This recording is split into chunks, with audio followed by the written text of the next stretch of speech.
also sorry if my camera angle is a little crooked.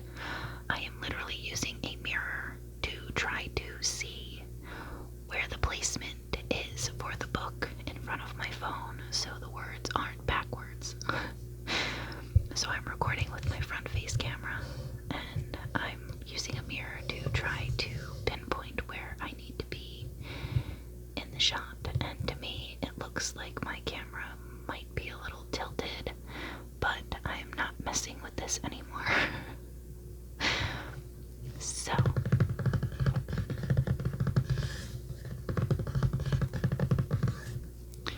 I hope you guys can sit back and relax and hopefully enjoy.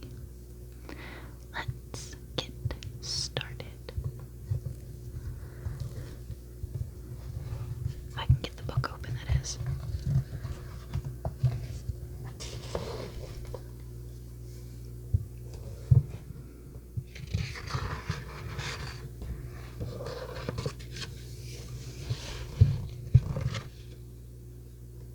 Alright, you know what? I can definitely tell that this is not right.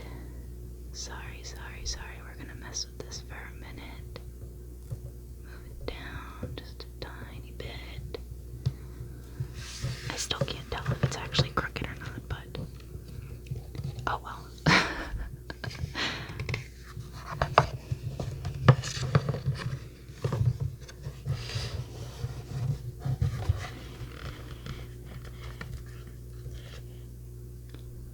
Of course, you know the guardians of childhood. You've known them since before you can remember, and you'll know them till your memories are like twilight.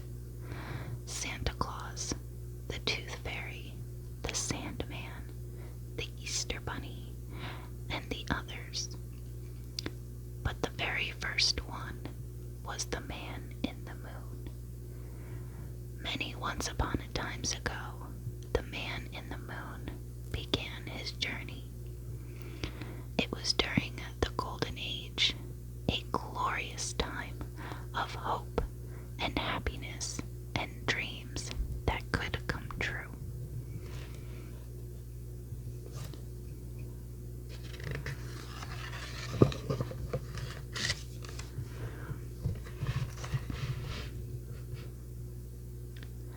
As a baby, the Man in the Moon had everything a child could need. His father showed him the wonders of the heavens through his telescope, while the Moonbot crew whistled a jolly toot-toot to every passing ship. By the light of the giant glowworms, his mother read to him from her primer of planets, as the moon mice hushed one another so they could listen too. And he had a devoted little friend named Nightlight to watch over him. Together they all sailed from one peaceful planet to another in their beautiful ship, the Moon Clipper. And there's the little illustration. These pictures are really cute. Shout out to Mandy for letting me borrow this.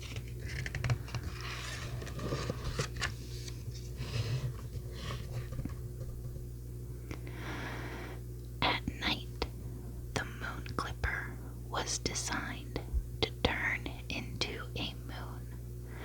So Nightlight called the baby the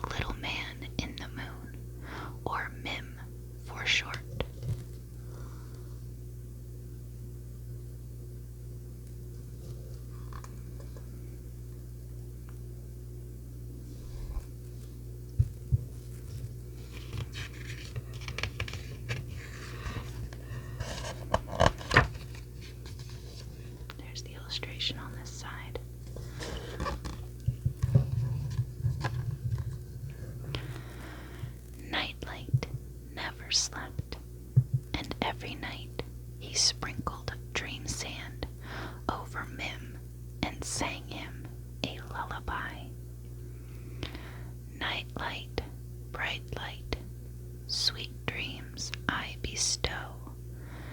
Sleep tight all night, forever I will glow. As long as nightlight watched over him, Mim was safe from nightmares.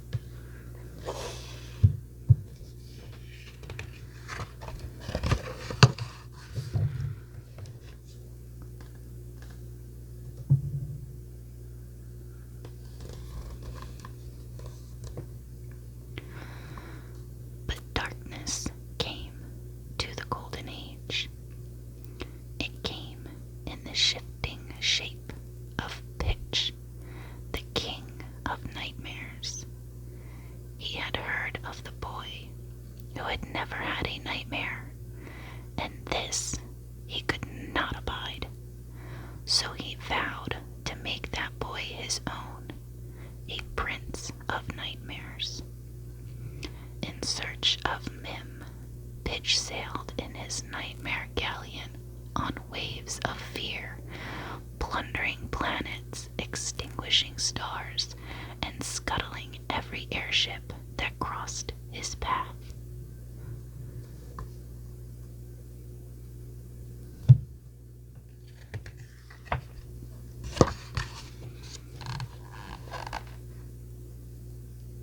These pictures really are so cute.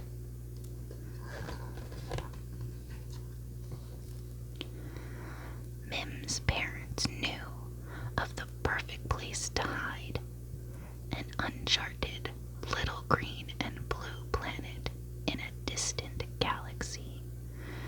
It was called Earth, and it had no moon. The moon clipper glided in deepest silence, speeding away from Pitch's darkness.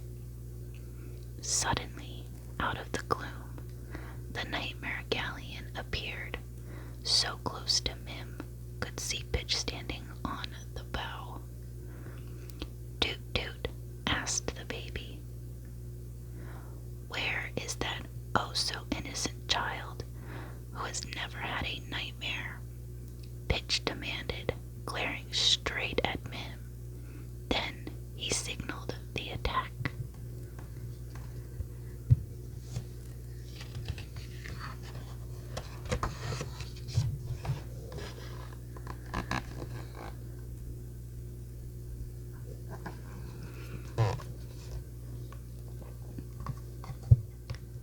Mim's parents commanded Nightlight to take the baby to a hidden nursery deep in the darkest tunnels of the ship. But first you must kneel and take this oath, they said. Their voices rang out through the smoldering smoke and flame. Watch over our child. Guide him safely from the ways of harm. Keep happy his heart, brave his soul, and rosy his cheeks. Guard with your life his hopes and dreams. For he is all that we have, all that we are, and all that we will ever be. The battle rocked the moon clipper as Nightlight rushed Mim to safety. Seeing a tear on the frightened child's cheek, he took it and held it close to his heart. Fiercely he repeated his oath. Then he felt a searing pain. When he opened his hand, the tear had changed into a brilliant diamond, sharp as a dagger. Remember me in dreams, he whispered to Mim as he flickered away to face Pitch.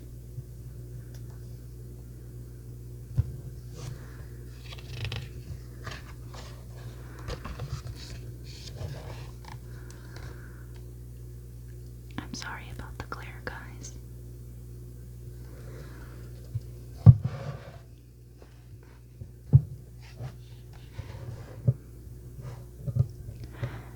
The galaxies had never known such a battle. Mim's parents and their crew fought valiantly, but they were overwhelmed at last. Mim's parents were captured, and all seemed lost. Nightlight knew what he must do, whatever the cost. Mim must not become a prince of nightmares. With the diamond dagger held aloft, Nightlight flew bravely forward. He aimed the weapon at Pitch's heart. There was a blinding flash, then a great explosion.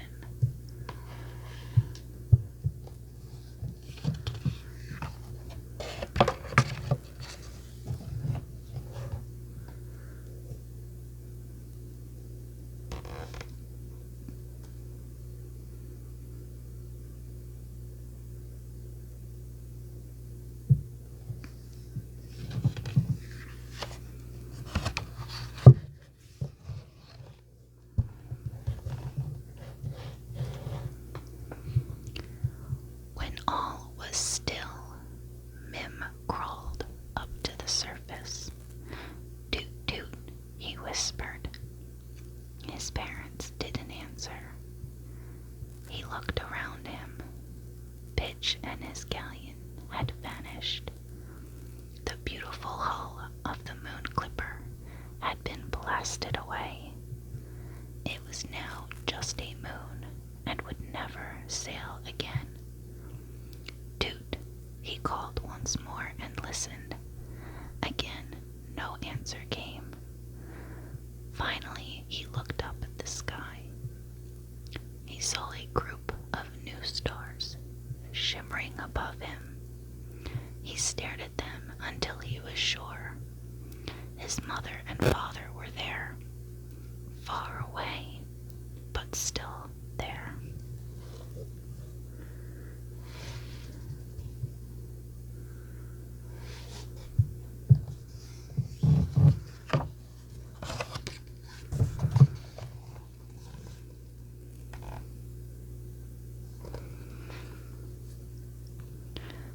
But what of noble little Nightlight? The baby glimpsed a shooting star as bright as dream sand as it fell to earth. Slowly, the remaining moonbots, moon mice, and giant glowworms surrounded Mim. The only words he knew were "toot toot," so he said them over and over again. Gently, they lifted Mim up and carried him into the tunnels of the moon. The baby looked up at the sky and waved, gazing lovingly at his parents' constellation. Now he truly was Mim, the man in the moon.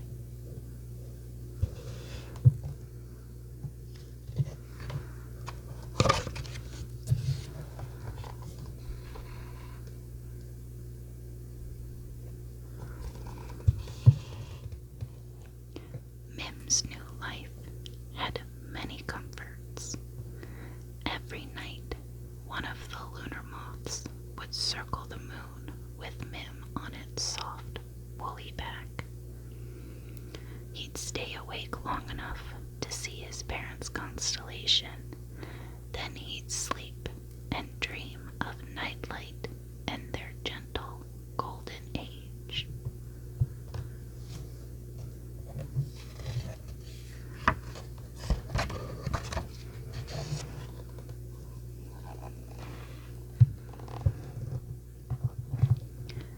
As time passed, the moon became a planet-sized playground for the boy. There were so little gravity, with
refused to read him.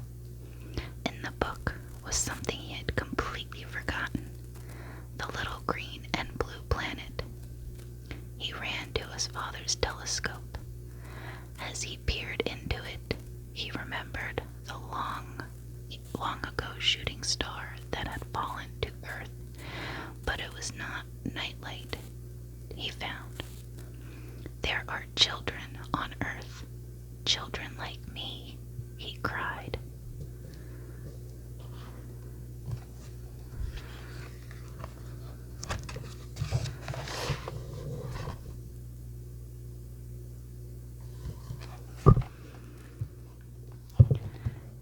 Years went by, and the man in the moon was no longer a little boy. His new friends on Earth were very far away, but their lost balloons often floated up to the moon.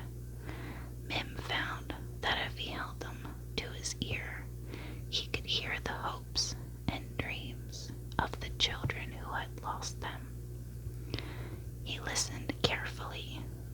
Soon he had a whole collection of lost balloons.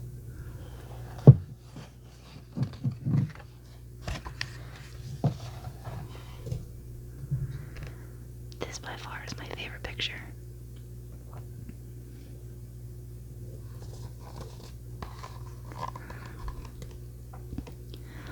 Mim learned that sometimes the children just needed a toy, or a candy, or a prize, or a sweet dream, or a good story to cheer them up. So Mim gazed down upon Earth, scanning mountaintops so remote they were hidden in the clouds. There he found a grand toy maker to make the children's toys, a regal rabbit to make them candy eggs, and a fairy from the kingdom of Punjab, Hilo, to leave prizes under their pillows. He even found a sleepy little fellow on a faraway sandy island who seemed to know all there was to know about dreams. And lastly, Mim brought the children of Earth a lovely lady who would tell them stories.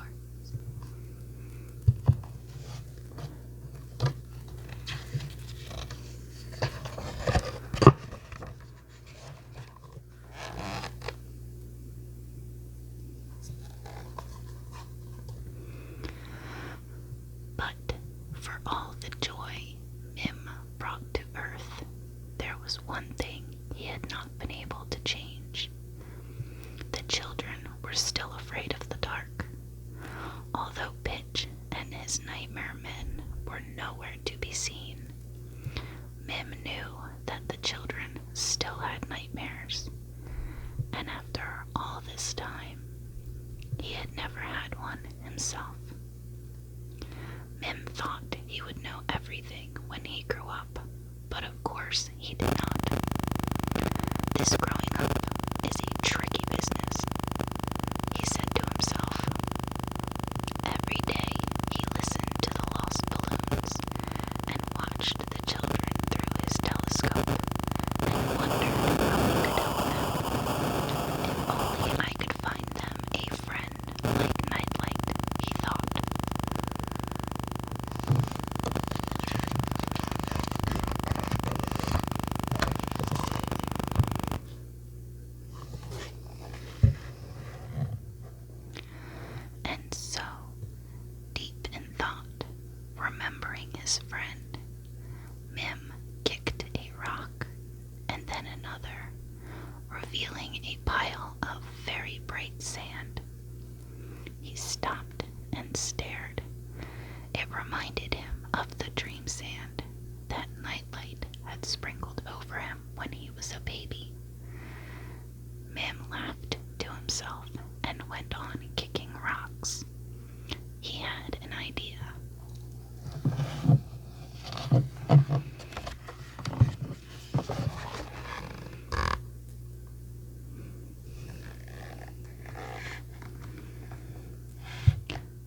Soon the moonbots and moon mice were kicking rocks too. When the moon mice were so tired that they could hardly hold up their tails, and the moonbots were so creaky that they could barely move, Mim called upon the toy maker and the rabbit, the fairy and the others from Earth to fly up and lend a hand. And then finally, when everyone was too tired even to complain, the man in the moon smiled and summoned the lunar moths.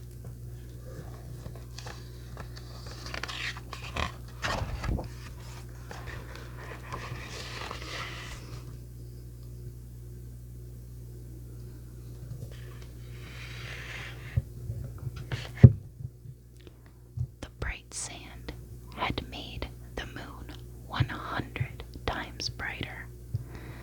Now the children of Earth will see the moon's smiling face and know they have a nightlight to guard them forever, said Mim.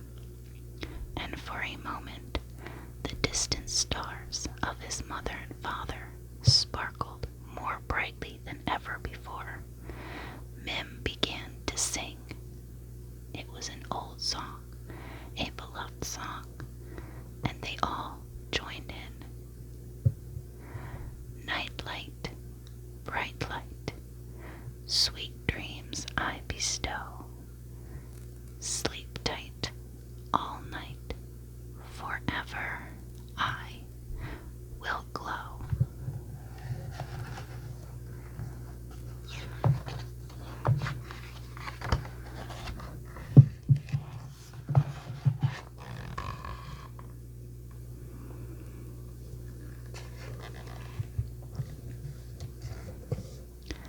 The man in the moon knew then that he could be a guardian of the children of Earth, just as Nightlight had been his guardian long ago.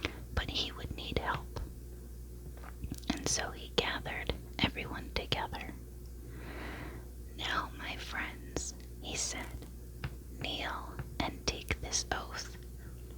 It was much like the one Nightlight had taken long ago, and now it would be their own. We will watch over the children of Earth, guide them safely from the ways of